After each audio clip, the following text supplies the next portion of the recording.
So guys, तो जो next topic है हम लोग लेना जा रहे हैं वो क्या नाम है उसका? रेजोनेंस। इसको मीजोमेरिक इफेक्ट भी बोलते हैं और कॉन्जुगेशन भी बहुत सारे लोग बोलते हैं, अलग अलग तरह की चीज़ें। लेकिन अगर अपन इस वर्ड रेजोनेंस को पकड़ें तो क्या होता क्या है इसका मतलब? आप लोगों ने यही शब्द एक जगह और सुना है, साउंड के अंदर, वेव्स के अंदर। एक्चुअली साउंड में आप ऐसा करते हो कि एक ट्यूब होती है, ट्यूनिंग फॉग होता है, आप उसको लगाते हो, वेव्स अंदर जाती हैं, टकरा के वापस आती हैं। जाती हुई वेव्स और आती हुई एक दूसरे के जब टकराती हैं तो ऐसी कंडीशन के अंदर क्या बड़ी साउंड प्रोड्यूस करती हैं, और जो साउंड प्रोड्यूस करती हैं आप कहते हो हाँ देखो रेजोनेंस हो रहा है। तो रेजोनेंस एक बहुत जनरल वर्ड है, एक लिटरल वर्ड है, एक नॉर्मल इंग्लिश का वर्ड है, जिसका मतलब एक्चुअली होता है repetition of something, to and fro. ऐसी चीज जिसका रिपीटेशन कंटिन्यूस हो, जो होए जा रहा हो। ठीक बात है। हम लोग यहाँ पर भी यही देखते हैं कि किसी भी एटम में इलेक्ट्रॉन क्लाउड कंटिन्यूसली घूम रहा है, लेकिन दो एटम के बीच में अगर एक सिंगल बॉन्ड बना हुआ है तो वो इलेक्ट्रॉन क्लाउड भी घूम रहा है, लेकिन उसको अपन बोलते हैं वाइब्रेशन। क्या बोलते हैं? तो हमें रेजोनेंस की जैसी कोई रिक्वायरमेंट थी नहीं, लेकिन कुछ कंपाउंड्स की प्रॉपर्टीज ने हमें मजबूर किया कि हम बॉन्डेड इलेक्ट्रॉन क्लाउड को दो एटम से हटाकर किसी दूसरे एटम के ऊपर मूव कर दें। रिपीट करता हूं मैं इस शब्द को। मैं ये कह रहा हूं कि कुछ कंपाउंड्स या कुछ मॉलिक्यूल्स की प्रॉपर्टीज ने हमें मजबूर किया कि इलेक्ट्रॉन क्लाउड दो एटम से हटकर किसी दूसरे दो एटम्स के ऊपर चला जाता है। इसका मतलब इलेक्ट्रॉन क्लाउड का डिस्प्लेसमेंट हो रहा है। हमारा हेडिंग यही है, इलेक्ट्रॉन डिस्प्लेसमेंट इफेक्ट या इलेक्ट्रॉनिक डिस्प्लेसमेंट इफेक्ट। और यहां पर जो डिस्प्लेसमेंट हो रहा है वो डिस्प्लेसमेंट पूरा का पूरा इलेक्ट्रॉन क्लाउड मूव कर गया। जैसे इंडक्टिव में तो जरा सा सरका था बस, ठीक है, जबकि रेजोनेंस में तो इलेक्ट्रॉन क्लाउड पूरा का पूरा मूव ही कर गया। तो हमारे पास सबसे पहली जो चीज आती है वो वर्ड आता है रेजोनेंस। और रेजोनेंस का मतलब डीलोकलाइजेशन,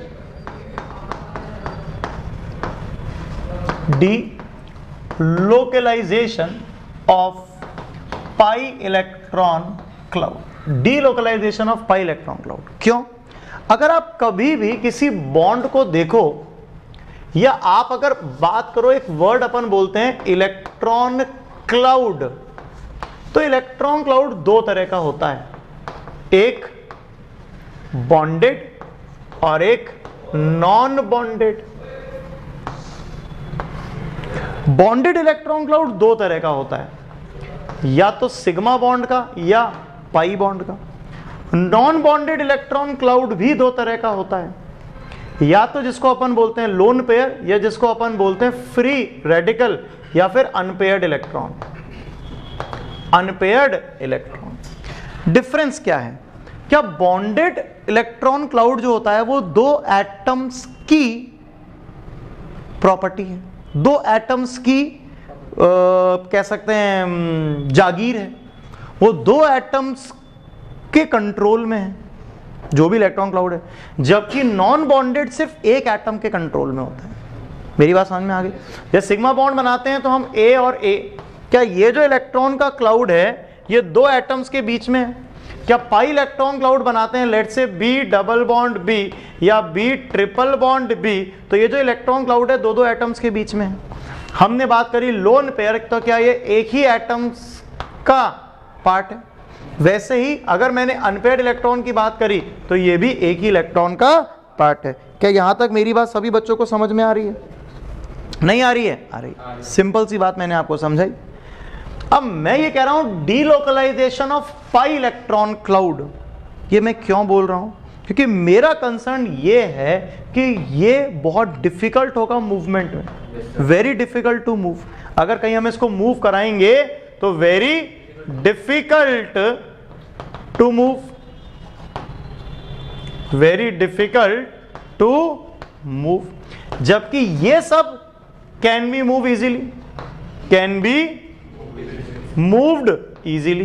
क्या ये उसके रिस्पेक्ट में इजीली मूव कर जाएंगे? तो हम लोग जब रेजोनेंस पढ़ रहे हैं तो ध्यान रखना हम इतने हिस्से ही दायरे की बात कर रहे हैं जो मूव कर सकता है। तो हमने तो सबसे पहले ये समझा कि मूवमेंट होना है, ठीक है। अब ये मूवमेंट कैसे होना है?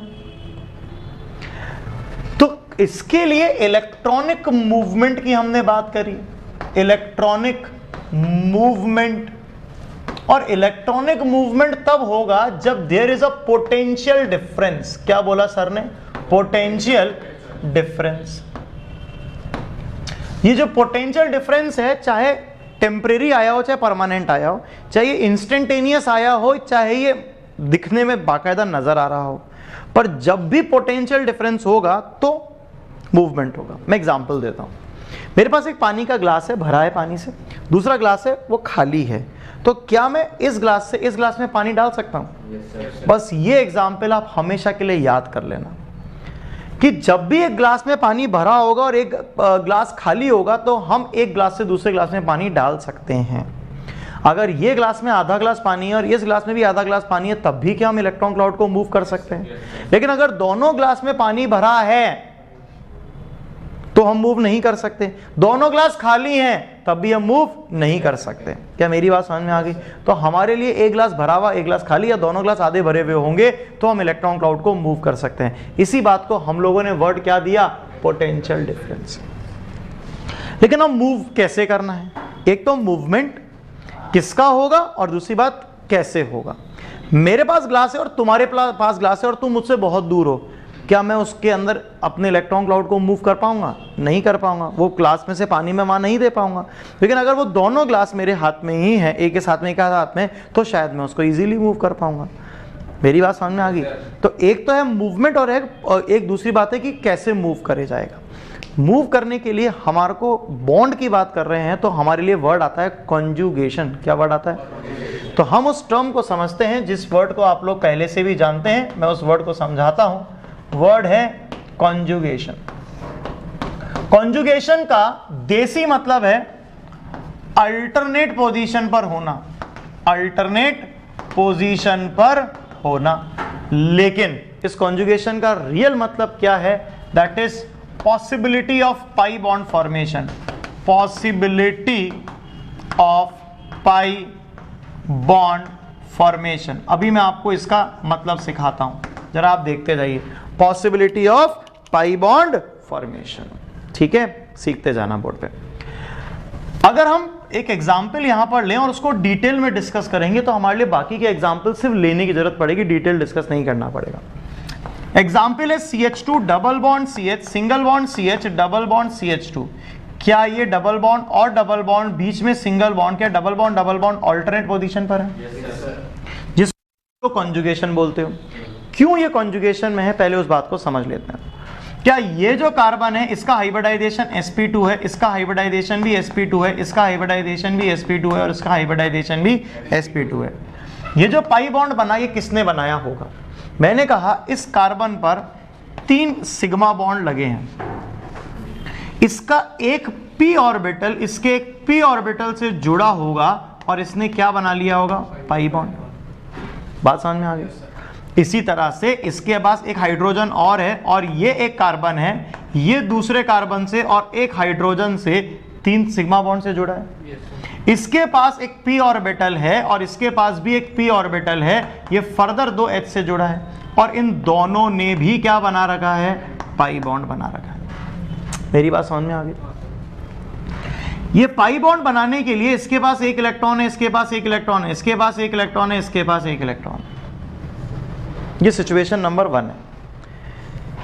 ये ऑर्बिटल इस ऑर्बिटल को टेम्परेरीली, जो कि अंदर ही अंदर हो रहा है, कोई बाहर से आने पर नहीं हो रहा है, अंदर ही अंदर हो रहा है, ये इसको किसी मूवमेंट के लिए कहता है सुन जरा।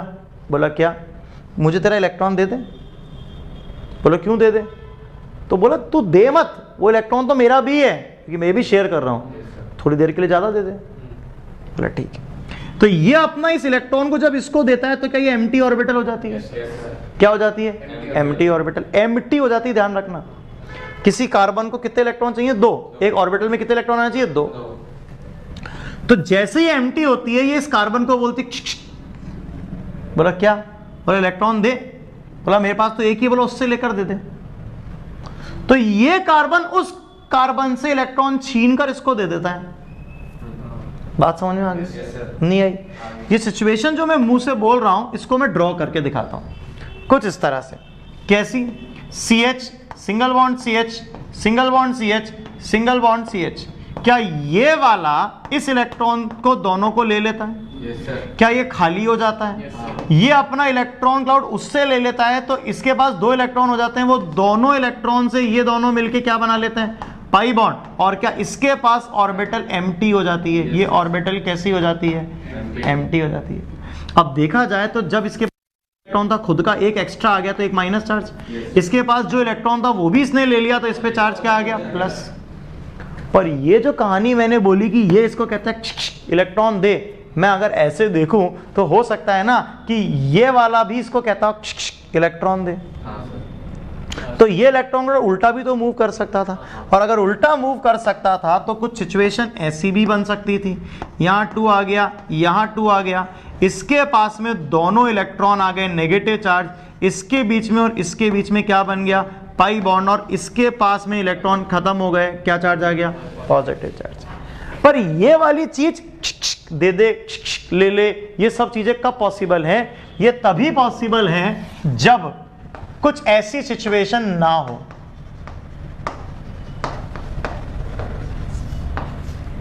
क्या अगर मैं इसकी सिचुएशन देखूं तो क्या इसके और इसके बीच में पाई बॉन्ड बना है? क्या इसके और इसके बीच में पाई बॉन्ड बना है? क्या ये जो पाई बॉन्ड इन दोनों के बीच में बना हुआ है ये बोले कि मुझे इलेक्ट्रॉन दे दे, अगर ये अपना इलेक्ट्रॉन क्लाउड इसको दे देगा तो क्या ये इससे इलेक्ट्रॉन क्लाउड ले सकता है?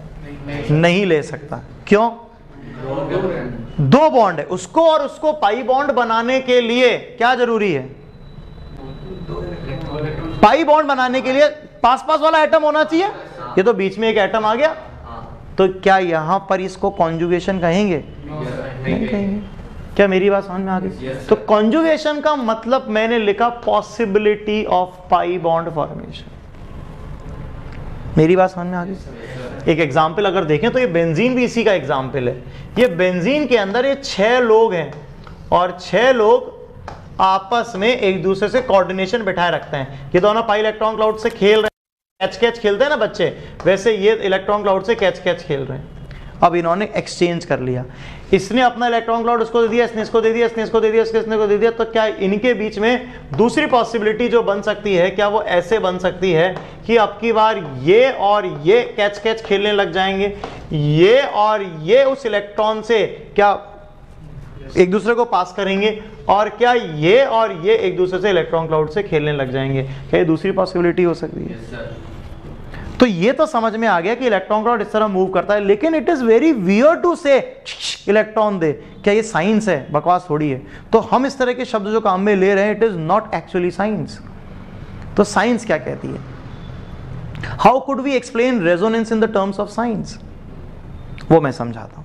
अगर आप देखें तो आपके पास में एक सिंपल Cl2 मॉलिक्यूल में भी जो इलेक्ट्रॉन क्लाउड होता है वो किसी इंस्टेंट पे डेल्टा प्लस डेल्टा माइनस आता है, जिसको अपन कहते हैं इंस्टेंटेनियस डाइपोल। क्या कहते हैं? इंस्टेंटेनियस डाइपोल कहते हैं। अगर आप यहां पर इलेक्ट्रॉन क्लाउड देखोगे तो वो 100% इलेक्ट्रॉन क्लाउड क्योंकि मूव करेगा तो वो इंस्टेंट पर डाइपोल्स बनाएगा ही बनाएगा। तो इसलिए इसका मूवमेंट हो सकता है, एक चीज। दूसरी चीज कि इलेक्ट्रॉन मूव करेगा ही क्यों सर, जहां है वहां रहने दो ना उसको। तो ये बात अपन ने कल केमिकल बॉन्डिंग में पढ़ी। जितना इलेक्ट्रॉन के घूमने का दायरा बढ़ता है उतनी स्टेबिलिटी बढ़ती है। For example, you all in the class, अब मैंने आपको कहा कि क्लास में मस्ती करो, खूब घूमो फिरो, ऐश करो, बदमाशी करो, तो आप क्या करोगे? कूदोगे, इधर उधर भागोगे, चढ़ जाओगे, पंखे पे लटक जाओगे, क्या करोगे? इधर बेंच के नीचे घुस जाओगे, मस्ती मारोगे। पर औकात कितनी है इस क्लासरूम जितनी, इससे बाहर तो नहीं जा सकते। अब 1 दिन 2 दिन 4 दिन 5 दिन 10 दिन खूब मस्ती मार लिया आपने, बोर हो गए सर, अब इस क्लासरूम में मजा आना बंद हो गया। ये साइकोलॉजी है, जबकि मैंने तो कुछ चेंज करा ही नहीं। एक दिन मैंने कहा एक काम करे, दीवार को हटा दे बीच में से। उन्होंने मजा आ गया सर, अब तो बड़ी क्लासरूम मिल गई, घूमने का और दायरा बढ़ गया, मजा आ गया, इधर से उधर उधर से इधर खूब भागेंगे अब तो अपन। This is actually the mentality, हमारे दिमाग की मेंटालिटी है। मैं आपकी क्लास में हूं तो आपको सीधा बैठना पड़ेगा। क्यों बैठना पड़ेगा? आप फोर्सेस में बंधे हो मेरे कारण, लेकिन जैसे मैं क्लास से बाहर जाता हूं यू फील कंफर्टेबल, हाँ हाँ मस्त अंगड़ाई वंगड़ाई लेते हो। फ्री ऑफ फोर्सेस हो जाते हो। कभी भी कोई सिस्टम अगर फोर्सेस में बंधा है तो वो अनस्टेबल है, फ्री ऑफ फोर्सेस है तो स्टेबल है। इलेक्ट्रॉन क्लाउड बंध के कैसे रखना चाहते हो भैया आप? कल मैं हाइब्रिडाइजेशन पढ़ा रहा था, तब मैंने यही बोला था कि हाइब्रिडाइजेशन में क्या होता है, 2s का इलेक्ट्रॉन और 2p के इलेक्ट्रॉन होते हैं। 2s का इलेक्ट्रॉन 2s में रह सकता है, 2p का इलेक्ट्रॉन 2p में रह सकता है। हाइब्रिडाइजेशन होने से 4 नई ऑर्बिटल बनती है। क्या वो चारों इलेक्ट्रॉन क्या चारों ऑर्बिटल में घूम सकते हैं? क्या इलेक्ट्रॉन के घूमने का दायरा बढ़ गया, स्टेबिलिटी बढ़ गई। क्लोरीन में इलेक्ट्रॉन घूम रहा है, क्लोरीन में इलेक्ट्रॉन घूम रहा है, दोनों ने बॉन्ड बनाया। जब इलेक्ट्रॉन बॉन्ड बनाया तो जो इलेक्ट्रॉन क्लोरीन में घूम रहा था, जो इलेक्ट्रॉन इस क्लोरीन में घूम रहा था, वो तो घूम रहा था, लेकिन बॉन्ड बनाने के बाद क्या बड़े दायरे में घूम सकता है? वो इलेक्ट्रॉन के घूमने का दायरा बढ़ गया। मैंने कितने सारे एग्जांपल दे दिए। पहला एग्जांपल बॉन्ड बनना भी एक एग्जाम्पल है इसका, हाइब्रिडाइजेशन भी एक एग्जाम्पल है आपके सामने। तीसरा एग्जाम्पल मैंने रेजोनेंस दिया। जितना इलेक्ट्रॉन के घूमने का दायरा बढ़ेगा उतनी स्टेबिलिटी बढ़ जाएगी। And resonance is one of the finest example of this, कि जितना इलेक्ट्रॉन के घूमने का, आप दो एटम के बीच में इलेक्ट्रॉन क्लाउड रहेगा, लेकिन अगर उसको और ज्यादा बड़ी जगह में रखोगे, ज्यादा बड़े इलेक्ट्रॉन क्लाउड को मूव करवाओगे, तो क्या होगा? वो स्टेबिलिटी बढ़ा देगा। क्या मेरी बात समझ में आ गई? इसको देसी भाषा में हम क्या रेंडमाइजेशन बोल सकते हैं? More the randomisation more will be the stability. क्या मेरी बात सभी बच्चों को क्लियर है या नहीं है? Any doubt? Confirm? Let's discuss. अब मैं यहां पर आया आगे चीज को डिस्कस करने कि जो ये एग्जाम्पल मैंने लिया, ऐसे कौन कौन से एग्जाम्पल पॉसिबल हो सकते हैं। Let's discuss one by one. मैं फिर से उसको 1 नंबर एग्जाम्पल ले लेता हूँ, यहाँ पे नंबर 1 हटा देता हूँ, एक जनरल एग्जाम्पल समझाना था। मैं नंबर 1 ले लेता हूँ। जरा देखो, क्या CH2 double bond CH single bond CH double bond CH2, क्या डबल बॉन्ड बीच में सिंगल बॉन्ड के कॉन्जुगेशन में है या नहीं है? दूसरा नंबर एग्जाम्पल मेरे पास आता है CH2 double bond CH single bond C triple bond CH, क्या double bond single bond double bond, क्या ये कॉन्जुगेशन में है या नहीं है? पाई इलेक्ट्रॉन क्लाउड पाई इलेक्ट्रॉन के साथ में क्या है? कॉन्जुगेशन में। तीसरा एग्जाम्पल मेरे पास आता है CH triple bond C single bond C triple bond C H, क्या ये कॉन्जुगेशन में है या नहीं है? तो क्या ये रेजोनेंस करेगा कि नहीं करेगा? करेगा। मेरे पास एग्जांपल आया CH2 double bond CH single bond C double bond O, यहाँ H, क्या फर्क पड़ रहा है? C डबल बॉन्ड C, यहाँ C डबल बॉन्ड C, यहाँ C डबल बॉन्ड C, यहाँ C डबल बॉन्ड O, उससे क्या फर्क पड़ रहा है? क्या पाई इलेक्ट्रॉन क्लाउड है या नहीं है? कॉन्जुगेशन है। क्या मेरी बात समझ में आ रही है? yes, आगे चलते हैं। मेरे पास एग्जांपल आता है कुछ इस तरह का, CH2 double bond CH single bond C triple bond N, क्या यहाँ पर ट्रिपल बॉन्ड डबल बॉन्ड के साथ है, लेकिन ये अलग तरह का एटम है, अलग तरह का एटम है, फिर भी कॉन्जुगेशन में या नहीं है? लेकिन अब कुछ पार्शियलिटी होने लगेगी, carbon carbon carbon carbon carbon carbon, ठीक है। क्या यहाँ कार्बन ऑक्सीजन, जब इलेक्ट्रॉन क्लाउड मूव करने की बातें अपन कर रहे थे, क्या एक तरफ मूव कर रहा है दूसरी तरफ मूव कर रहा है? बायसनेस नहीं है, क्योंकि दोनों तरफ सिस्टम एक जैसे से हैं, लेकिन यहां पर बायसनेस है। जब ये इधर मूव करेगा अच्छी बात, जब इधर मूव करेगा अच्छी बात, लेकिन जब कार्बन ऑक्सीजन से लेगा, शर्म आनी चाहिए यार। मेरी बात समझ में आ रही है? तो इसका मतलब इलेक्ट्रॉन क्लाउड मूव इधर कंफर्टेबली करेगा, उधर अनकंफर्टेबल हो जाएगा। क्या सबको क्लियर है? और एग्जाम्पल अगर अपन देखें तो मेरे पास छठा एग्जाम्पल आता है CH2 double bond CH single bond CH2 positive. जरा देखो, क्या पॉजिटिव चार्ज भी तो एक पाई इलेक्ट्रॉन का, ये अपन बोल सकते हैं एम्प्टी ऑर्बिटल है, एम्प्टी ऑर्बिटल और इसकी ऑर्बिटल आपस में पाई बॉन्ड बना लेगी, क्या ये ऑर्बिटल अलग हो जाएगी? यहां पर भी तो कॉन्जुगेशन है। और वैसे अपन ऑल्टरनेट पोजीशन वर्ड देखें तो double bond single bond positive charge, क्या ऑल्टरनेट पोजीशन है? ओके, 7th एग्जांपल हम लोग देख रहे हैं, CH2 double bond CH single bond CH2 free radical, क्या ये भी कॉन्जुगेशन है? आगे चलते हैं। नंबर 8 मेरे पास है CH2 double bond CH single bond BH2, क्या बोरोन के पास एम्प्टी ऑर्बिटल है? ये भी कॉन्जुगेशन का पार्ट है। क्या समझ में आ गया? आगे चलते हैं। नेक्स्ट एग्जांपल मेरे पास आता है example number 9, CH2 double bond CH single bond, यहां पर मेरे पास कुछ इस तरह का सिस्टम आता है NH2, क्या नाइट्रोजन पे लोन पेयर है, ये देगा double lone pair single bond double bond, क्या ये कॉन्जुगेशन है या नहीं है? मेरे पास अगला एग्जांपल आता है कुछ इस तरह का, CH2 double bond CH single bond CH2 negative, फर्क नहीं पड़ता नेगेटिव या पॉजिटिव से, फर्क पड़ता है लोन पेयर की प्रेजेंस से। अरे हाँ या ना? क्या ये न्यूट्रल सिस्टम था, ये चार्ज सिस्टम था, लेकिन कहानी दोनों की सेम थी। बात समझ में आ गई? ये जो एग्जाम्पल मैं बोर्ड पर लिख रहा हूं, दीज आर द मतलब general examples of conjugation, but there is more examples which can be neglected, जो आप लोग कई बार नेग्लेक्ट कर देते हो, but must not to be neglected. क्या है वो एग्जाम्पल? देखो जरा ध्यान से। क्या यहां पर CH2 पॉजिटिव सिंगल बॉन्ड लो O माइनस, अब बताओ यहां पॉजिटिव है, यहां लोन पेयर है, lone pair single bond double positive charge, क्या ये कॉन्जुगेशन है या नहीं? क्या यहां से अगर मैं लोन पेयर को घुमाऊंगा तो क्या डबल बॉन्ड बन सकता है, नहीं बन सकता? बन सकता है। तो क्या it is a part of conjugation, हाँ या ना? बताओ कॉन्जुगेशन होके क्या बनाऊंगा?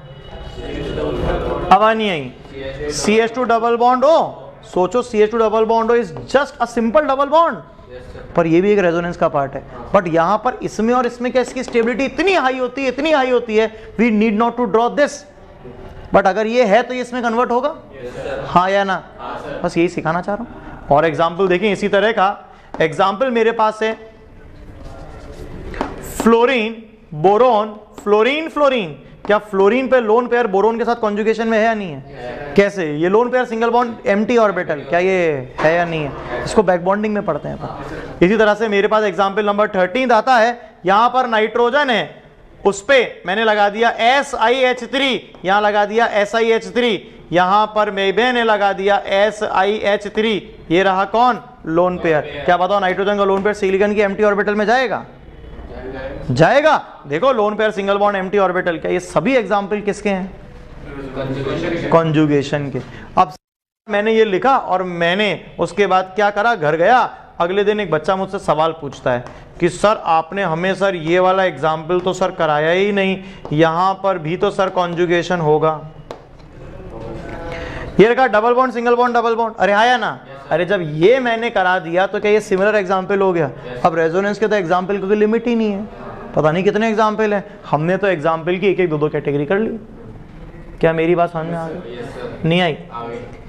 ये तो अपन ने रेजोनेंस के बारे में बात करी, पर एक बात मेरे जो बार बार दिमाग में खटकती है ना, पता है क्या है?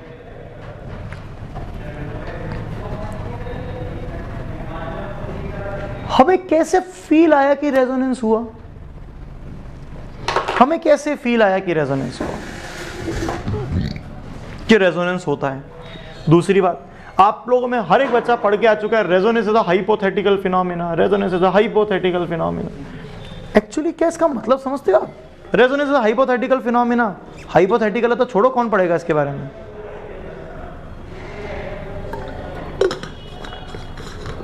कैसे एक्सप्लेन करोगे इस शब्दों को, वो मैं समझाता हूं। जैसे मैंने ऊपर बेंजीन का एग्जांपल बनाया, अगर देखा जाए तो क्या ये सिंगल बॉन्ड है, डबल बॉन्ड है? अगर मुझे कोई स्ट्रक्चर बनाने को कहेगा तो मैं स्ट्रक्चर बेंजीन का कैसे बना दूंगा? मुझे कोई कहने को बनाने को कहेगा तो मैं तो ऐसे बना दूंगा। तो यानी कि जब मैं बेंजीन की प्रॉपर्टीज को इमेजिन कर रहा हूं तो कुछ ऐसा होना चाहिए कि कुछ बॉन्ड बेंजीन में सी सिंगल बॉन्ड सी होनी चाहिए और कुछ सी डबल बॉन्ड सी होनी चाहिए, यानी कि दो तरह के बॉन्ड क्या मुझे बेंजीन में मिलने चाहिए? एक डबली बॉन्डेड और एक सिंगली बॉन्डेड, अरे हाँ या ना? बट जब मैं बेंजीन को ऑब्जर्व करता हूं, जब बेंजीन की प्रॉपर्टी डिस्कस करता हूं, जब बेंजीन का बॉन्ड क्लीवेजेस करता हूं, जब बेंजीन में कोई रिएक्शंस करता हूं, तो मुझे लगता है कि सारे बॉन्ड आइडेंटिकल हैं। How could we prove them identical? तो हमने नाम दिया रेजोनेंस से प्रूव कर सकते हैं। अब आखिर रेजोनेंस से प्रूव कर सकते, प्रूव कर सकते। और दूसरा शब्द जो हमारे सामने आता है, resonance is a hypothetical phenomena. इसका क्या मतलब है? साला रेजोनेंस अगर हाइपोथेटिकल फिनोमेना तो there is nothing like to prove it, है ही नहीं वो, तो फिर क्या मतलब है? एक हाइपोथेसिस है कि इमेजिनरी चीज है, असलियत में हो रहा है कि नहीं हो रहा कोई नहीं जानता। अरे बोलो, ऐसा नहीं, रेजोनेंस हो रहा है ये चीज हर जन असलियत में जानता है, लेकिन रेजोनेंस होता कोई नहीं देख सकता, क्योंकि इलेक्ट्रॉन क्लाउड कंटिन्यूअसली मूव कर रहा है और वो मूव करता हुआ दिखता नहीं है, वो फैला हुआ दिखता है। क्लियर है? क्लियर है क्या? मैंने आपको कहा मुझे अर्थ को एक्सप्लेन करना है। क्या वर्ड बोला मैंने? मुझे अर्थ को एक्सप्लेन करना है। क्या आप में से कोई अर्थ को एक्सप्लेन कर पाएगा? अर्थ के हर हिस्से को एक्सप्लेन कर पाएगा? तो आप में से एक बच्चे ने मुझे कहा कि सर एक काम करो, आप है ना 3 सैटेलाइट लेकर आओ और उन 3 सैटेलाइट्स को अर्थ के इस तरह से सिचुएट कर दो, एक यहां, एक यहां, एक यहां, तो आप अर्थ का कोना कोना देख लोगे। मैंने कहा चलो एक काम करते हैं, अपन अर्थ की फोटोज बनाते हैं। मैं आपसे जो पूछ रहा हूं मुझे उसका जवाब देना। How many photos can you draw? how many different photos of earth you can draw? Infinite. हल्का सा डिफरेंस करके एक और फोटो बन गई। लेकिन how many minimum photos required to draw each and every part of earth? 3, अभी जो मैंने समझाया। यानी कि मुझे अर्थ की प्रॉपर्टीज को एक्सप्लेन करना है तो मुझे कितनी फोटोज की जरूरत पड़ी? 3। मैं अर्थ की कितनी फोटोज बना सकता हूं? इनफाइनाइट। लेकिन मुझे 3 से काम चल गया।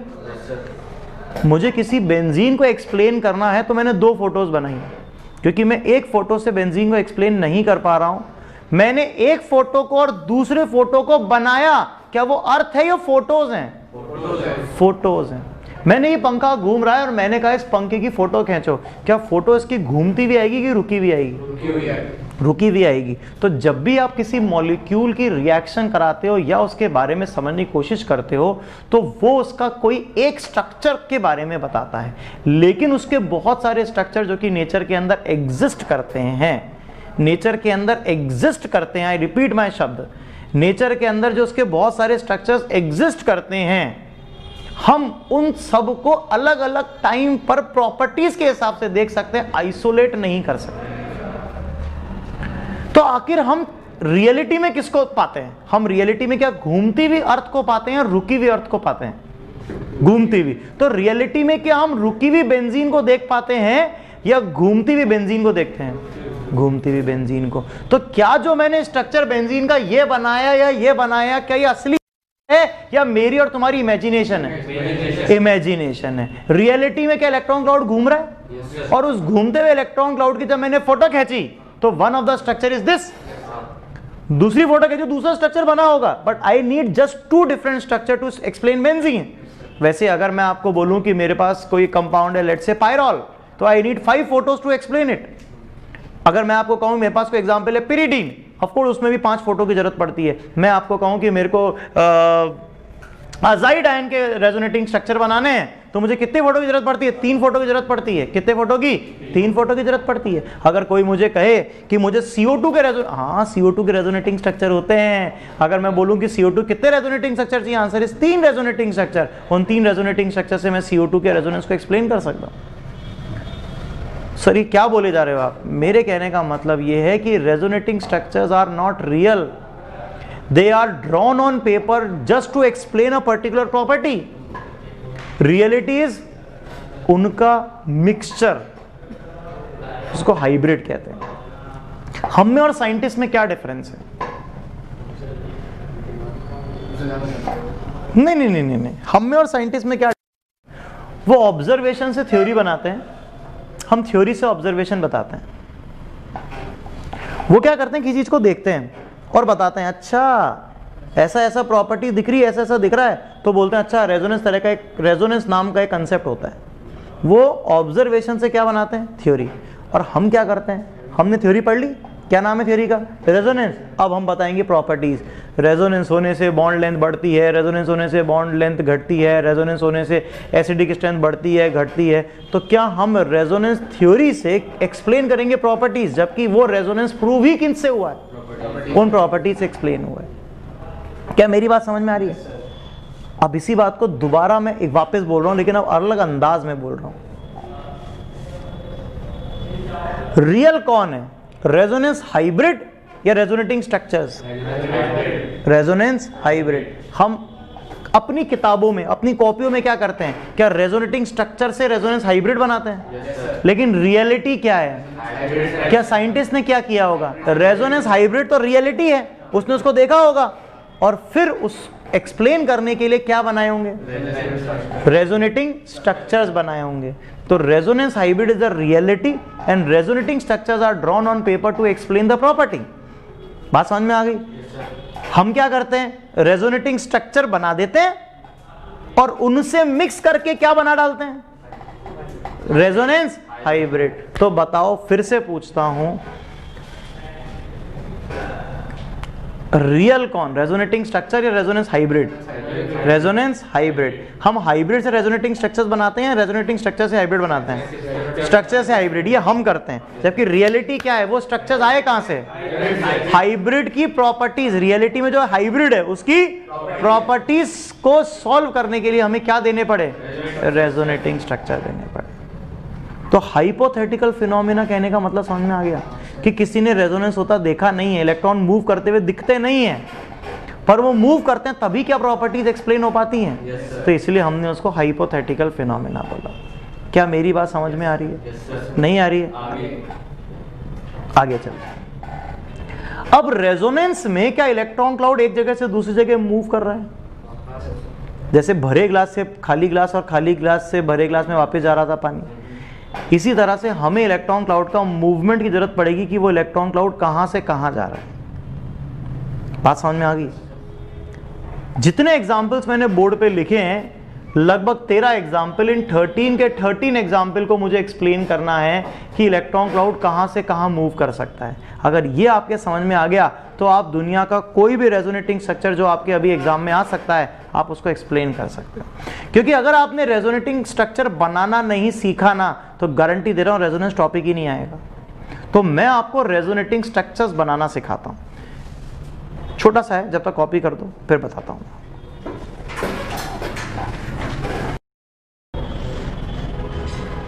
ओके, यहां तक हो गया कॉपी? अब अपन जितने भी एग्जांपल्स अपन ने लिखे हैं उनको ड्रॉ करने की समझते हैं कि आखिर रेजोनेटिंग स्ट्रक्चर्स ड्रॉ कैसे किए जाते हैं।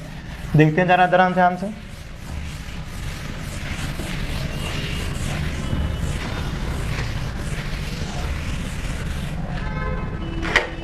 पहला एग्जांपल आता है double bond with double bond.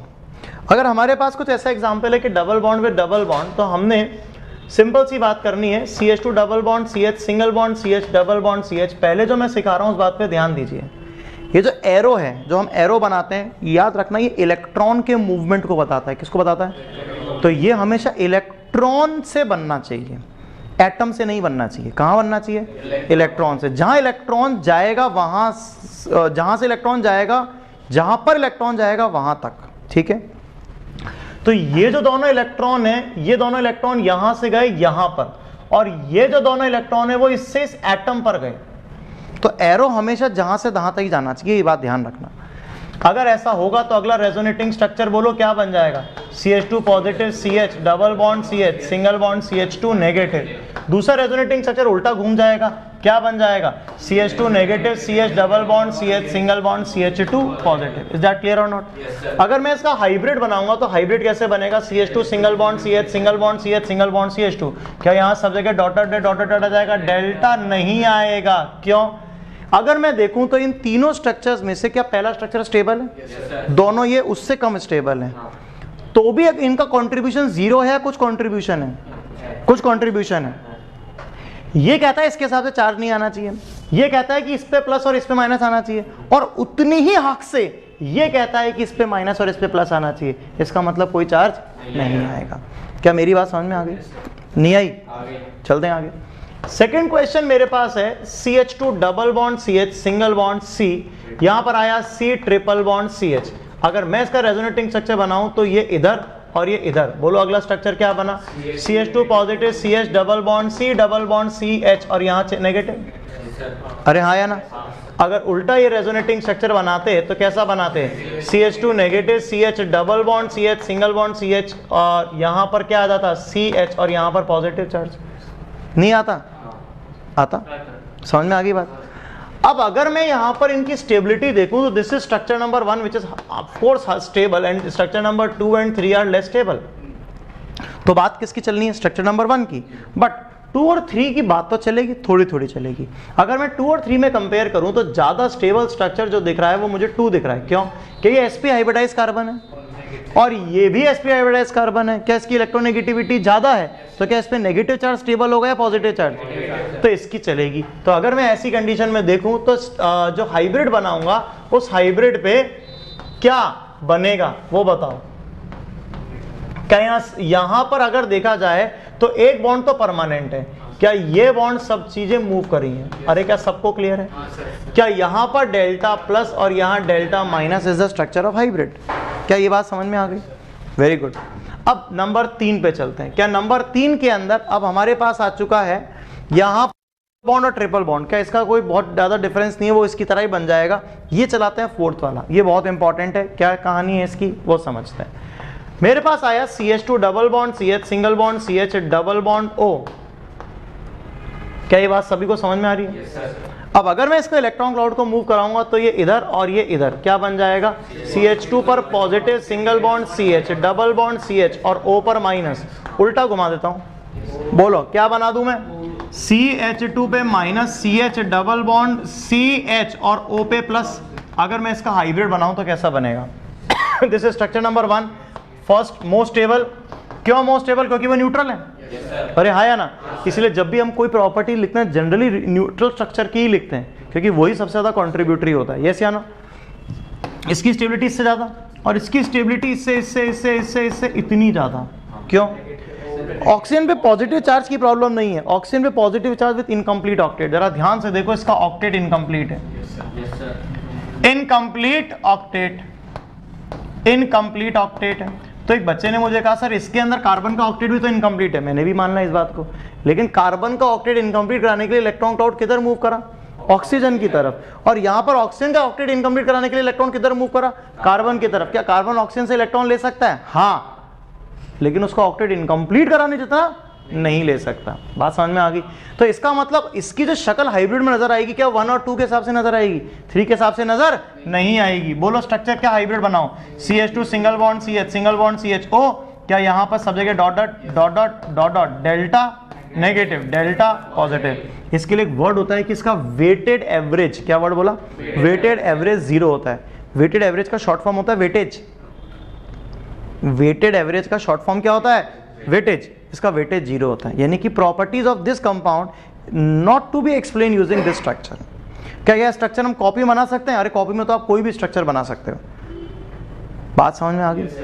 कभी भी question number of resonating structure पे इसीलिए नहीं आता, क्योंकि number of resonating structure defined कितने ही बना सकते हो। बात समझ में आ गई। अगला पे चलते हैं। अगला नंबर सिमिलरली क्या CN वाला आएगा। अगर यहां देखें तो इलेक्ट्रॉन क्लाउड उधर मूव करेगा, हाँ, इधर मूव करेगा, हाँ, लेकिन उधर ही ज्यादा मूव करेगा। क्यों, वो मोर इलेक्ट्रोनेगेटिव है। तो ये बात समझ में आ रही है। आगे चलते हैं 6 नंबर पे। पर मैं 6 नंबर से पहले मैं ये जो क्वेश्चन है ना 9, 10, 11, 12 वाले, तो पहले मैं वो स्ट्रक्चर लूंगा। इसी के नीचे मुझे इसी का एक इंपॉर्टेंट कंपाउंड कम में लेना है। देखो जरा ध्यान से, CH2 double bond CH, single bond OH। जैसे वहां पे NH2 लगा रखा 9th एग्जाम्पल में, मैंने इसकी जगह यहाँ क्या लगा दिया, OH। इसको एक्सप्लेन करने के लिए जरा बोर्ड पर देखना, क्या ये लोन पेयर है और दो लोन पेयर है। कोई एक लोन पेयर एक p ऑर्बिटल में होगी, दूसरी लोन पेयर दूसरी p ऑर्बिटल में होगी, एक px होगी, एक py होगी, मान लेते हैं। अरे हाँ या ना, तो जो लोन पेयर होगी, जो लोन पेयर इसके पैरेलल होगी, जो इसके साथ पाई बॉन्ड बना सकती होगी, वही पार्टिसिपेट करेगी। तो दोनों में से कोई एक पार्टिसिपेट करेगी। जो मैं बोल रहा हूँ उस बात को मेरे साथ दोहराना, लोन पेयर से बॉन्ड पेयर, बॉन्ड पेयर से लोन पेयर, लोन पेयर से बॉन्ड पेयर, बॉन्ड पेयर से लोन पेयर। ये बात याद रखना। स्ट्रक्चर क्या बना दूं, CH2 पे negative single bond CH, double bond O और पॉजिटिव। यही पॉसिबल है, और तो कुछ पॉसिबल ही नहीं है। क्यों, ये भरा हुआ ग्लास, रिस्पेक्टिवली ये उससे कम भरा हुआ ग्लास, तो क्या इलेक्ट्रॉन इधर मूव करेगा, इधर तो मूव कर नहीं सकता, क्योंकि इसके पास लेने के लिए जगह खाली नहीं है। अगर मैं इसका हाइब्रिड बनाऊं तो हाइब्रिड कैसा बनेगा, CH2 सिंगल बॉन्ड CH और यहाँ OH। क्या यहाँ dot dot dot dot dot dot delta plus और delta minus. The point to be noted is कि क्या ऑक्सीजन में पॉजिटिव आया, कौन लाया, कार्बन लाया, ला सकता है, हाँ। तो सर ऊपर वाले में क्यों नहीं ला सकता, यहाँ पर कार्बन का ऑक्सीजन का ऑक्टेट कंप्लीट है। जरा ध्यान से देखो, 1 2 3 4 5 6 7 8। अब अगर मैं तुमसे पूछूं कि स्ट्रक्चर नंबर 1 और स्ट्रक्चर नंबर 2 में से स्टेबल कौन है, 1। तो अगर 1 स्टेबल है तो 2 बना ही क्यों, अगर 1 स्टेबल है तो 2 बना ही क्यों, अनस्टेबल चीज क्यों बननी है ना। बस इसलिए मैं आपको कह रहा था कि आप मेरी बात ध्यान से सुनो। ये कोई रिएक्शन नहीं है, ये फिनोमिना है। रेजोनेंस होने से स्टेबिलिटी आती है, ना कि स्टेबल स्ट्रक्चर बनने से स्टेबिलिटी आती है। क्या बोला मैंने, ना कि स्टेबल स्ट्रक्चर बनने से स्टेबिलिटी आती है। सब जगह देख लो, फर्स्ट क्वेश्चन में, सेकंड क्वेश्चन में, थर्ड क्वेश्चन में, फोर्थ क्वेश्चन में, हमेशा जितने भी स्ट्रक्चर हम आगे बना रहे हैं, क्या वो पहले से तो अनस्टेबल है, फिर भी वो बन रहे हैं। अरे हाँ या ना, एक बात बताओ, जब मैं आपको कह रहा हूं इस कमरे में घूमो फिरो मस्त रहो तो क्या कुछ खर्चा करना पड़ेगा एनर्जी का? इसने अंगड़ाई ली अभी अभी, तो क्या एनर्जी खर्चे करे बिना ले लिया? ऐसे ही ले लिया लेकिन खर्चा किया, लेकिन ओवरऑल स्टेबिलिटी बढ़ गई। मैं जो कहना चाह रहा हूं सुनो, क्या रेजोनेंस होने में खर्चा हो रहा है 10, लेकिन रेजोनेंस होने से इलेक्ट्रॉन के जाने और आने और आने और जाने से ओवरऑल फायदा हो रहा है 100, तो ओवरऑल फायदा 90 हो गया ना। मैं ये कहना चाह रहा हूं, आप ये मत सोचो कि ये स्ट्रक्चर से अगला स्ट्रक्चर अनस्टेबल है तो वो मैं ना बनाऊं, आप ये सोच रहे हो। वो स्ट्रक्चर बनने से स्टेबिलिटी से मतलब नहीं है, इंपॉर्टेंट ये है कि वो तो अनस्टेबल भी हो सकता है, लेकिन इंपॉर्टेंट क्या है, इलेक्ट्रॉन के मूवमेंट से स्टेबिलिटी आ रही है। उस स्ट्रक्चर के ऐसा थोड़ी कि वो अनस्टेबल था और स्टेबल बनना था इसलिए ऐसा फिनोमिना आया। अगर ऐसा होता तो फिर वो बन के रुक जाता ना। यहां तो जा रहा आ रहा है, जा रहा आ रहा है। आप रेजोनेंस का एरो देखो ना। क्या बोला मैंने? क्या रेजोनेंस होने से स्टेबिलिटी आती है? रेजोनेंस वर्ड का मतलब सिर्फ इलेक्ट्रॉन का एक तरफ मूवमेंट होता है ये इलेक्ट्रॉन का आना जाना दोनों होता है। तो रेजोनेंस होने से क्या आती है? या रेजोनेटिक स्ट्रक्चर अगर स्टेबल बनेगा तो रेजोनेंस होगा। मैं आपसे पूछना चाह रहा हूं, होने से स्टेबिलिटी आती है। रेजोनेंस स्ट्रक्चर अनस्टेबल भी बन सकता है और स्टेबल भी बन सकता है। क्या मैंने जो समझाया समझ में आ गया? नहीं आया? अब आपके हिसाब से स्ट्रक्चर नंबर 1 और 2 में से तो 1 स्टेबल है और 2 अनस्टेबल है, तो सर 2 क्यों बना? अरे तो 2 इसलिए बना क्योंकि ओवरऑल स्टेबिलिटी बढ़ गई, क्योंकि इलेक्ट्रॉन क्लाउड मूव करने लग गया, मूव करने लगा तो स्टेबिलिटी बढ़ गई। अभी भी समझ में नहीं आया? अरे आ गया। फ्लोरीन मोस्ट इलेक्ट्रोनेगेटिव एलिमेंट है। क्या बोला सर ने? Most electronegative element. देखो बोरोन को उसने इलेक्ट्रॉन दे दिए, फ्लोरीन, बोरोन, फ्लोरीन।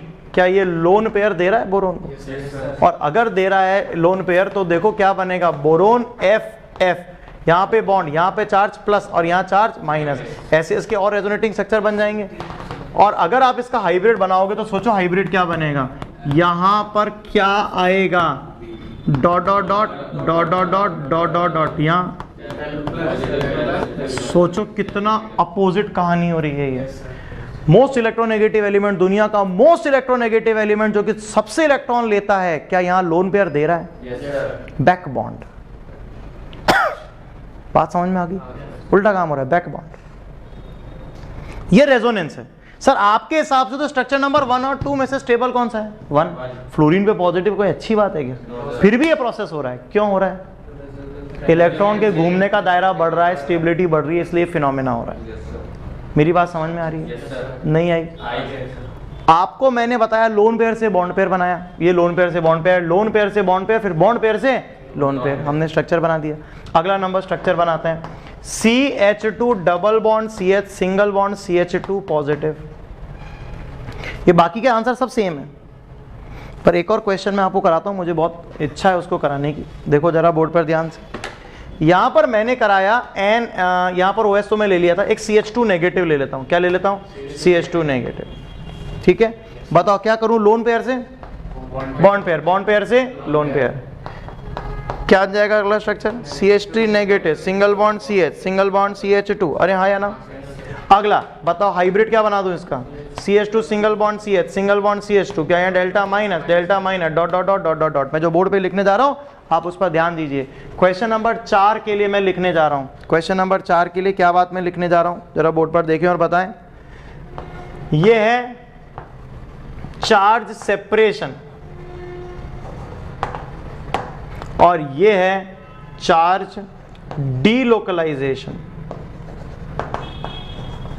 क्या दोनों में डिफरेंस समझ में आ रहा है? क्या यहां कोई चार्ज नहीं था और यहां चार्ज आ गया प्लस और माइनस, लगा जैसे कोई चार्ज सेपरेट हो गया प्लस और माइनस में। अरे हाँ या ना? तो ये कहलाता है चार्ज सेपरेशन।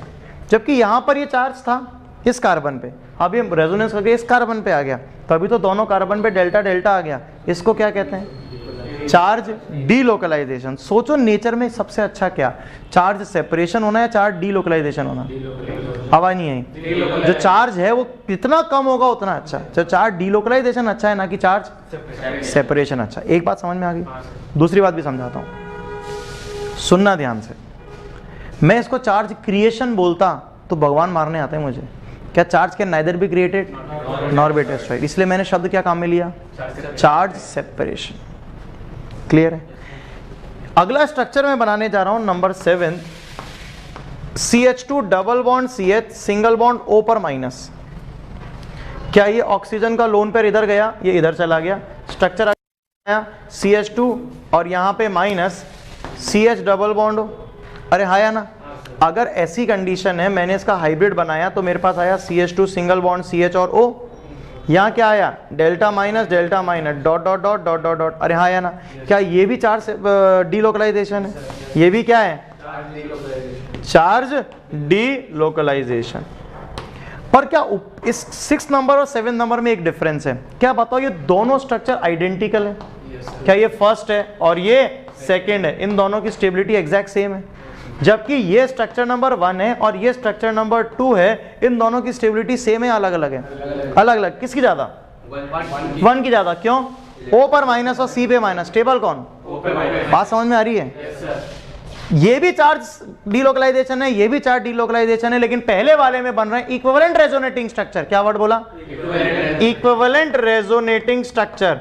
और दूसरे वाले में बन रहे हैं नॉन इक्विवेलेंट रेजोनेटिंग स्ट्रक्चर। क्या फर्क है बताओ? क्या यहां पर दोनों एग्जैक्टली आइडेंटिकल हैं? यानी कि नेगेटिव चार्ज का डीलोकलाइजेशन 50-50 हो गया, जबकि यहां नेगेटिव चार्ज का डीलोकलाइजेशन 50-50 नहीं हुआ, एक पे ज्यादा और एक पे कम, यानी कि प्रॉपर हुआ या इम्प्रॉपर? तो क्या ज्यादा बेहतर क्या है चार्ज डीलोकलाइजेशन में? नॉन रेजोनेट ये इक्विवेलेंट आरएस बनना या नॉन इक्विवेलेंट आरएस बनना? इक्विवेलेंट आरएस बनना। ऊपर में 1 से लेकर 5वें नंबर तक हर जगह पर नॉन इक्विवेलेंट आरएस बन रहे हैं। नहीं सर ये दोनों तो सेम है, अरे ये दोनों इक्विवेलेंट हैं लेकिन ओवरऑल तो equivalent. Equivalent RS non equivalent RS समझ में आ गए? पहले वाला चार्ज सेपरेशन है या चार्ज डीलोकलाइजेशन है? फर्स्ट नंबर सेपरेशन, सेकंड वाला, थर्ड वाला, चौथा, पांचवा, छठा डीलोकलाइजेशन, सातवां। समझ में आया कि नहीं? सबको समझ में आ गया? नहीं आ रहा? क्या यहां तक कि मेरी बात सभी बच्चों को समझ में आ गई क्या? आगे चलते हैं 8th नंबर पे। ये एग्जाम्पल सारे इसी बेसिस पे मैंने करा दिए। अगला जो है कहानी वो है 6th नंबर। वो क्या है? CH2 double bond CH single bond CH2 positive. क्या ये पाई बॉन्ड बस इधर मूव कर जाना है? क्यों कर जाना है आपको भी पता है। क्या एक जगह खाली जगह, एक जगह भरा ग्लास है, क्या करोगे? अगला स्ट्रक्चर बनाओगे CH2 positive single bond CH double bond CH2। क्या इसका हाइब्रिड अगर मैंने बनाया तो CH2 single bond CH single bond CH2 dot dot dot dot dot dot. क्या बताओ डेल्टा प्लस और डेल्टा प्लस, क्या ये चार्ज डीलोकलाइजेशन है या charge separation? Equivalent resonating structure है non equivalent? Equivalent resonating structure. ये टर्म्स भी समझ में आने लग गई? नहीं आई? अगर मैंने इसी का दूसरा एग्जाम्पल लिया होता 9th नंबर, जैसे कि एग्जाम्पल यहाँ दे रखा है ये वाला, या इस तरह से लिखता हूं CH2 double bond CH single bond BH2 resonance करवाओ। क्या ये इधर आ जाएगा जैसे इधर गया? Exactly same. यहां क्या आ जाएगा? प्लस। यहां क्या आ जाएगा? डबल बॉन्ड BH2 पे चार्ज माइनस। क्या ये चार्ज सेपरेशन है चार्ज डीलोकलाइजेशन? Charge separation. सभी बच्चों को क्लियर है? ओके, नंबर 10th पे बात करते हैं। CH2 double bond CH single bond CH2 free radical. क्या बताओ ये जो एरो घुमाते हैं, क्या इन दोनों इलेक्ट्रॉन को मूव करने के लिए घुमाते हैं? अब मैं मूव करा रहा हूं एक इलेक्ट्रॉन को, एक इलेक्ट्रॉन को मूव कराया तो मैंने इसको इधर दिया और इधर दिया। क्या ये एक एरो, आधा एरो बनाया? एक पेयर के लिए एक एरो, तो एक इलेक्ट्रॉन के लिए आधा एरो। तो क्या ये इलेक्ट्रॉन अकेला रह गया? क्या बनाऊंगा मैं structure? CH2 dot single bond CH double bond CH2। क्या फ्री रेडिकल भी रेजोनेंस कर सकता है? रेजोनेंस का मतलब सिर्फ इलेक्ट्रॉन क्लाउड का डीलोकलाइजेशन है। It does not make any difference, it does not make any difference कि वो एक इलेक्ट्रॉन है चाहे पेयर ऑफ इलेक्ट्रॉन है। क्या बात समझ में आ गई? नहीं आई? बेटर हो? क्या ये बात सभी बच्चों को समझ में आ गई या नहीं आ गई? आ गई। अगर ऐसा है तो मुझे बताइएगा इसका हाइब्रिड कैसा बना? CH सिंगल बॉन्ड CH2, यहाँ क्या आया? Dot dot dot. यहाँ क्या आया? Dot dot dot. Delta dot delta dot. क्या आप में से कोई बता सकता है डेल्टा डॉट का मतलब क्या है? क्या इलेक्ट्रॉन को तोड़ दिया? तोड़ सकता है कोई? It is partial presence, not electron को तोड़ दिया। क्या है ये? पार्शियल प्रेजेंस को शो करता है ये, ना कि इलेक्ट्रॉन को तोड़ने को रिप्रेजेंट करता है। चार्ज को भी नहीं तोड़ सकते आप तो। क्या मिनिमम चार्ज की वैल्यू कितनी है? 1.6 × 10⁻⁻19। क्या वो -1 चार्ज है या +1 चार्ज है? जबकि आप यहाँ डेल्टा प्लस लिखते आ रहे हो आज तक, -1 डेल्टा माइनस लिखते हुए आ रहे हो। अरे हाँ या ना? तो डेल्टा माइनस का मतलब क्या माइनस चार्ज को तोड़ दिया, डेल्टा प्लस का मतलब चार्ज को तोड़ दिया। मिनिमम चार्ज ही कितना है? -1 या +1, अरे हाँ या ना। तो डेल्टा प्लस और डेल्टा माइनस क्या रिप्रेजेंट करते हैं? इलेक्ट्रॉन के चार्ज को तोड़ दिया, पार्शियल प्रेजेंस को। बहुत बढ़िया बेटा, क्या यहाँ तक बात समझ में आ गई? इसके बाद में अगला एग्जाम्पल, ये सब एग्जाम्पल बहुत परफेक्ट एग्जाम्पल है, बेसिक्स एग्जाम्पल है, थोड़ा सा अपन इसके अपने लेवल को बढ़ा देते हैं। अब अपन आते हैं अगले एग्जाम्पल पे, लेट्स से CO2 के रेजोनेटिंग स्ट्रक्चर बनाते हैं। CO2 के रेजोनेटिंग स्ट्रक्चर कैसे बनेंगे? O double bond C double bond O, lone pair और लोन पेयर। क्या मुझे ये लोन पेयर नजर आ रहा है? अब देखो ऑल्टरनेशन नजर दिखाता हूं आपको। लोन पेयर, अब इसको मैं सिग्मा बोल रहा हूं, मेरे मुंह से है तो pi. Lone pair sigma pi bond, यानी कि इस पाई के साथ इस लोन पेयर का रेजोनेंस। कैसे? ये इधर घुमा और ये इधर आ गया। बताओ अगला स्ट्रक्चर क्या बना दूं? बोलो। O triple bond C, O पर एक पेयर पहले से था, एक पेयर पहले से था, एक और पेयर आ गया चार्ज, और इस O पे चार्ज प्लस। क्या दूसरा स्ट्रक्चर एग्जैक्टली उल्टा घुमा दूं? अब अगर मैं आपसे बोलूं हाइब्रिड बनाओ, तो हाइब्रिड क्या बनाओगे? O डबल क्या बनाओगे बोलो? क्या कभी सिंगल बॉन्ड भी आ रहा है? अरे हाँ या ना? कैसे बनाओगे? O ऐसा, क्या यहाँ dot dot dot dot dot dot dot dot dot dot dot dot, अरे हाँ या ना? यहाँ चार्ज कितना? कोई चार्ज नहीं। यहाँ चार्ज कितना? कोई चार्ज नहीं। अगर आप अभी, मैं इसके आगे बॉन्डर का फॉर्मूला भी सिखाऊंगा, जब बॉन्डर निकालेंगे तब बॉन्डर वापस 2 आ जाएगा। यहाँ बॉन्डर कितना आ जाएगा? 2। कैसे आ जाएगा? इसके हिसाब से बॉन्डर कितना आ रहा है? 2। ये और इसका एक और रेजोनेटिंग स्ट्रक्चर बना ही देता हूँ। क्या रेजोनेटिंग स्ट्रक्चर होगा? यहाँ पे charge -C triple bond O पे प्लस। इसके हिसाब से इन दोनों ऑक्सीजन के बीच में ट्रिपल बॉन्ड, और इन दोनों ऑक्सीजन के बीच में कभी ट्रिपल कभी सिंगल, डिवाइड बाय 2। कितना आया? 2 आया। एवरेजिंग कर दी अपन। पर हम इसकी एवरेजिंग कर सकते हैं, इसकी इसके साथ एवरेजिंग नहीं कर सकते। क्यों? क्योंकि ये स्ट्रक्चर इसका माने ये स्ट्रक्चर जो है, इसकी स्टेबिलिटी और इन दोनों की स्टेबिलिटी में क्या है? डिफरेंस। इसका कंट्रीब्यूशन इक्वल नहीं है। इक्वल कंट्रीब्यूशन के लिए फॉर्मूला लग जाता है। अरे हाँ या ना? ये स्ट्रक्चर आ गया क्या? ये स्ट्रक्चर आ गया? देखो बोर्ड पे, N double bond N double bond N minus plus minus. क्यों मैं CO2 का स्ट्रक्चर पहले बनाता हूं? ये अजाइड आयन का स्ट्रक्चर है, इसका फॉर्मूला है N3 माइनस। देखो जरा ध्यान से। अब आप इसके अंदर मुझे रेजोनेंस करके दिखाओ। बोलो कैसे दिखाओगे? क्या यहाँ लोन पेयर से बॉन्ड पेयर, बॉन्ड पेयर से लोन पेयर? आगे बोलो। N ट्रिपल बॉन्ड N, क्या ये पॉजिटिव बरकरार रहेगा? N पर 2 माइनस, अरे हाँ या ना? ओके, अगला स्ट्रक्चर क्या इसका उल्टा बना दूं? N पर 2 minus, single bond N triple bond N, और यहाँ पे प्लस, अरे हाँ या ना?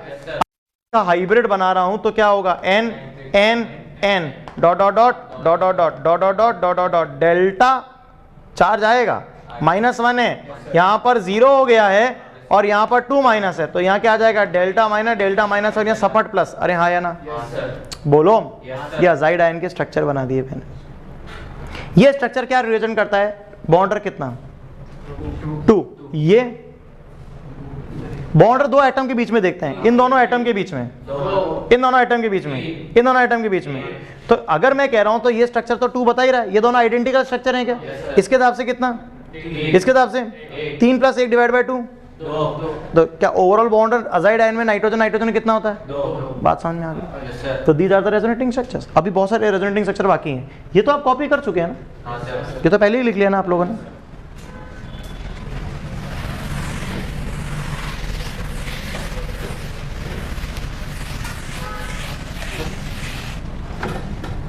आगे चलते हैं, नेक्स्ट चीज को देखते हैं। क्या ये रेजोनेटिंग स्ट्रक्चर यहां तक क्लियर है? थोड़ा सा अपन लेवल को बढ़ाते हैं और नेक्स्ट रेजोनेटिंग स्ट्रक्चर की तरफ चलते हैं। नंबर 13, बेंजीन के डेरिवेटिव के रेजोनेटिंग स्ट्रक्चर्स बनाते हैं। ठीक है, मैंने क्या किया वो देखो। ये मैंने लिया double bond double bond double bond, और यहां पे लगा दिया OH। क्या ये लोन पेयर है? 2-2। कोई पेयर उसके? अरे हाँ या ना? अभी मैंने सिखाया था लोन पेयर से और बॉन्ड पेयर से घुमाओ, लोन पेयर से बॉन्ड पेयर, बॉन्ड पेयर से लोन पेयर। अगला रेजोनेटिंग स्ट्रक्चर बनाओ। क्या बनाओ? यहाँ पर क्या आ जाएगा?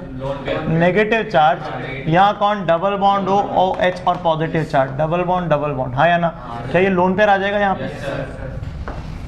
वापस से गाओ, लोन पेयर से बॉन्ड पेयर, बॉन्ड पेयर से लोन पेयर। अगला स्ट्रक्चर बोलो क्या बनाओ? डबल बॉन्ड आ गया। यहाँ लोन पेयर होता है negative charge, double bond, double bond OH और यहाँ क्या आ गया पॉजिटिव चार्ज। अरे हाँ या ना। आगे लोन पेयर से बॉन्ड पेयर और बॉन्ड पेयर से लोन पेयर। अगला रेजोनेटिंग स्ट्रक्चर क्या बन गया, negative charge lone pair double bond OH positive charge, यहाँ क्या आ गया डबल बॉन्ड, यहाँ क्या आ गया डबल बॉन्ड। यस या नो। आखिरी स्ट्रक्चर लोन पेयर से बॉन्ड पेयर से वापस लोन पेयर। अगला स्ट्रक्चर क्या हो गया, यहाँ पर आ गया OH double bond double bond double bond. अरे हाँ या ना। बोल हो गया। This is structure number 1, this is structure number 2, this is structure number 3, this is structure number 4, this is structure number 5। मुझे इन सब की स्टेबिलिटी का ऑर्डर चाहिए। तो सबसे पहले न्यूट्रल ज़्यादा स्टेबल होंगे, तो 1 = 5 आर बेटर देन बाकी सब। अब यहाँ पर है कंपेयर करना है 3, सेकंड, थर्ड, फोर्थ को। क्या सेकंड के अंदर भी नेगेटिव चार्ज है, पॉजिटिव चार्ज है, थर्ड में भी नेगेटिव पॉजिटिव चार्ज है और फोर्थ में भी नेगेटिव पॉजिटिव चार्ज है। बताइए नेगेटिव पॉजिटिव चार्ज ज्यादा दूर होना ज्यादा अच्छा है या पास होना ज्यादा अच्छा है? तो मुझे लगता है कि सेकंड और फोर्थ ज्यादा स्टेबल हो गए किससे, थर्ड से। क्या ये बेसिक कंसेप्ट है, समझ में आ रहा है? नहीं आ रहा है? इजी है, ठीक है। आगे चलते हैं नंबर 14 की तरफ। मेरे पास कुछ इस तरह का स्ट्रक्चर है, double bond double bond double bond और यहाँ पर आया CH2 पॉजिटिव। क्या ये कार्ब कैटायन है? बेंजाइल कार्ब कैटायन इसका नाम है। क्या नाम है इसका? Benzyl carb cation. इसके रेजोनेटिंग स्ट्रक्चर क्या करोगे? क्या इसको इलेक्ट्रॉन चाहिए, दे दोगे इसको इलेक्ट्रॉन? क्या अगला रेजोनेटिंग स्ट्रक्चर बन गया, यहाँ पॉजिटिव चार्ज आ गया, डबल बॉन्ड आ गया CH2 और यहाँ आ गया डबल बॉन्ड और डबल बॉन्ड। आगे क्या करोगे? अगले वाले से दे दोगे। अरे हाँ या ना? नहीं आया? अगला रेजोनेटिंग स्ट्रक्चर क्या बन गया, जो ये बोल रहा है वो कर दो। डबल बॉन्ड यहाँ लगा दो, डबल बॉन्ड यहाँ लगा दो, ये कर दो और यहाँ पॉजिटिव बना दो। अगला यहाँ बना दिया। अगला रेजोनेटिंग स्ट्रक्चर बोलो क्या हो गया, डबल बॉन्ड, यहाँ क्या आ गया CH2 और यहाँ क्या आ गया पॉजिटिव। नेक्स्ट क्या करूं? क्या ये डबल बॉन्ड यहाँ बना दूं? बोलो अगला रेजोनेटिंग स्ट्रक्चर क्या बनाया मैंने, बताओ। यहाँ पर डबल बॉन्ड आ गया, डबल बॉन्ड आ गया, डबल बॉन्ड आ गया और वापस CH2 पे क्या आ गया पॉजिटिव चार्ज। अरे हाँ या ना? This is structure number 1, this is structure number 2, this is structure number 3, this is structure number 4, this is structure number 5। याद रखना 1 और 5 अलग अलग हैं। कार्बन की पोजीशन, डबल बॉन्ड की पोजीशन डिफरेंट है, इसलिए हमने दोनों बनाए हैं। समझ में आ गई बात? ओके, बताइएगा स्टेबिलिटी का ऑर्डर। क्या फर्स्ट और फिफ्थ ज्यादा स्टेबल हो गए? क्यों? वो न्यूट्रल है। न्यूट्रल तो कोई भी नहीं है इसमें।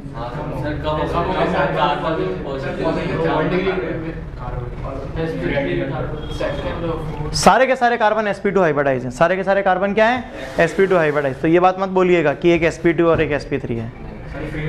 अब फ्री रेडिकल कहां से आ गया?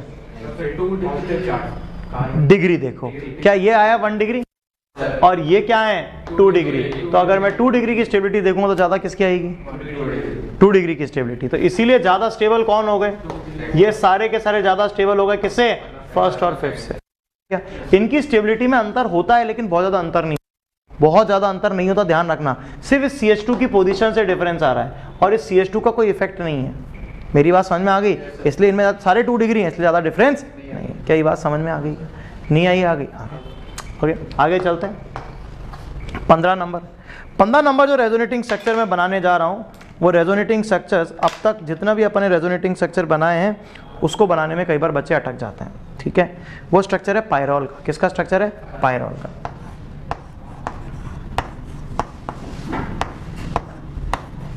कैसे बनाएंगे इसका?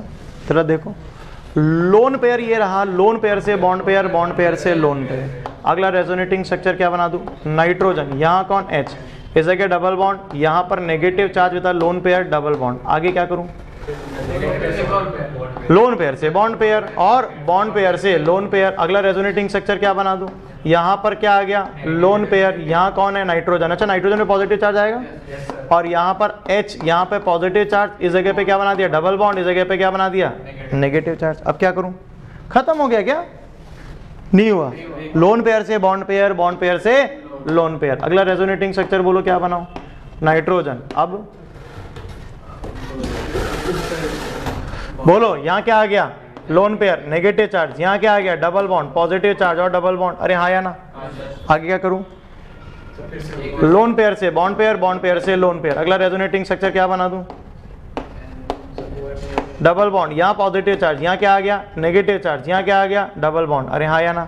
अगला रेजोनेटिंग स्ट्रक्चर क्या बना दूँ, ये घूमेगा और क्या वापस फर्स्ट बन जाएगा, क्या बन जाएगा फर्स्ट, एग्जैक्ट कॉपी फर्स्ट बनेगा। तो टोटल रेजोनेटिंग स्ट्रक्चर कितने बनाए 5, कितने बनाए 5।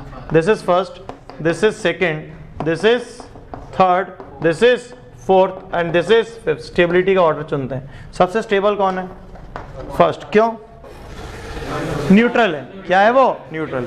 अब सेकंड थर्ड फोर्थ की स्टेबिलिटी फिफ्थ की स्टेबिलिटी कैसे देंगे, क्या पॉजिटिव नेगेटिव के चार्ज की दूरी देख लेंगे, तो क्या 3 और 4 ज्यादा स्टेबल है, third equal to fourth are better than कौन, सेकंड इक्वल टू फिफ्थ। क्या ये बात समझ में आ गई। तो ये मैंने आपको 15 रेजोनेटिंग स्ट्रक्चर्स बनवा दी, क्या समझ में आ गए क्या।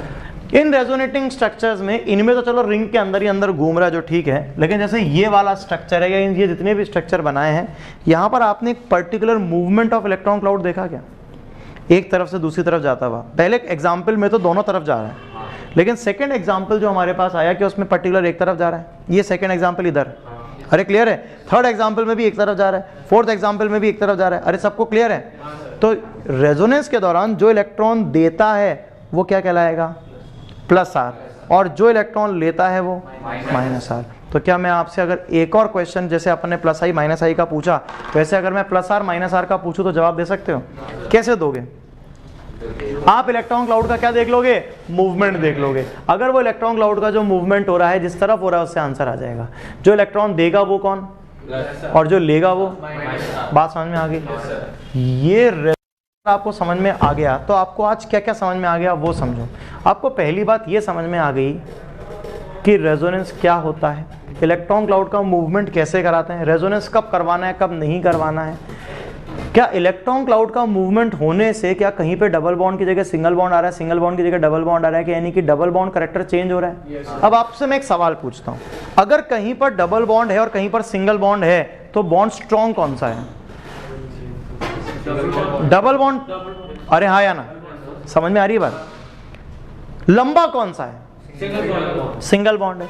रेजोनेंस के दौरान अगर कोई बॉन्ड सिंगल से डबल हो गया तो यानी कि उसकी बॉन्ड लेंथ बढ़ गई या कम हो गई, कम हो गई। और कोई बॉन्ड अगर डबल से सिंगल हो गया तो उसकी बॉन्ड लेंथ बढ़ गई। क्वेश्चन नंबर 1 देखो ऊपर ऊपर जो मैंने बोर्ड पे लिखा है, क्या वहां पे जो स्ट्रक्चर है उसमें double bond single bond double bond था। रेजोनेंस के दौरान जो डबल बॉन्ड है वो क्या बन रहा था, सिंगल, और जो सिंगल बॉन्ड है वो डबल बॉन्ड। अरे दिख रहा है क्या, ये नहीं दिख रहा, सबको क्लियर है। इस स्ट्रक्चर में ये डबल बॉन्ड से सिंगल बॉन्ड बन गया और सिंगल बॉन्ड से डबल बॉन्ड बन गया, अरे हाँ या ना। तो बताइए डबल बॉन्ड जो ओरिजिनल डबल बॉन्ड मैंने वहां पहले स्ट्रक्चर में लिखा उसकी बॉन्ड लेंथ क्या हो गई, बढ़ गई। और जो ओरिजिनल सिंगल बॉन्ड लिखा था उसकी बॉन्ड लेंथ क्या नहीं आया या आ गया, आ गया। इस तरह से अगर मैं आपको बॉन्ड लेंथ और बॉन्ड एनर्जी के क्वेश्चंस कराऊंगा तो समझ में आ जाएंगे, बात समझ में आ गई। तो आपने क्या रेजोनेंस के अंदर रेजोनेंस हाइब्रिड बनाना सीख लिया, तो आपको स्ट्रक्चर्स की स्टेबिलिटी देना भी आ गया। कुछ रूल्स होते हैं अपन ओरली डिस्कस कर देते हैं। पहला, न्यूट्रल और चार्ज, स्टेबल कौन, neutral. Negative charge more electronegative पर या लेस इलेक्ट्रोनेगेटिव पर, पॉजिटिव पॉजिटिव चार्ज दूर दूर या पास पास, नेगेटिव नेगेटिव चार्ज दूर दूर या पास पास, दूर दूर, पॉजिटिव नेगेटिव पास पास, more number of pi bond और less number of pi bond, more number of pi bond. जितने बॉन्ड बनेंगे उतनी स्टेबिलिटी ज्यादा होगी। अरे सबको क्लियर है, यहाँ तक बात समझ में आ गई। यही मेन चीजें होती हैं जो कि रेजोनेटिंग स्ट्रक्चर्स की स्टेबिलिटी बताती हैं। रेजोनेटिंग स्ट्रक्चर की स्टेबिलिटी क्यों पढ़ते हैं अपन। अब मैं आपको कह रहा हूं कि मुझे कोई भी इनमें से कंपाउंड है, लेट से पायरॉल, क्या है पायरॉल, ये वाला कंपाउंड का नाम क्या है पायरॉल। इस पर मुझे अटैक कराना है किसका, इलेक्ट्रोफाइल का। किसका अटैक कराना है, इलेक्ट्रोफाइल का। ये आपकी शीट वीट में क्वेश्चन होता है, वो क्वेश्चन को अपन देखो आज ओरली कर डालेंगे। पोजीशन नंबर 1 2 3, ये तो 4 5 है, वो तो वही 2 3 हो गई। मुझे इलेक्ट्रोफाइल का अटैक कराना है जिसको इलेक्ट्रॉन से प्यार है। किससे प्यार है, इलेक्ट्रॉन से। Position number 1 2 3, get me the preferable position of attack. एक पोजीशन देनी है तो, अगर एक ही देनी है तो आंसर क्या होगा, तो बेटा वो लोन पेयर वहां है नहीं, वो चला गया वहां से।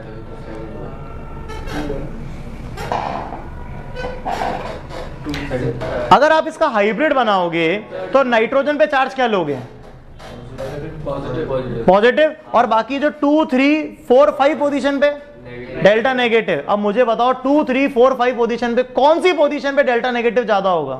वो रेजोनेटिंग स्ट्रक्चर देखोगे, बताओ रेजोनेटिंग स्ट्रक्चर कौन से स्टेबल है? 3rd 4th ज्यादा स्टेबल है, तो 3rd 4th के अंदर नेगेटिव चार्ज कहाँ है?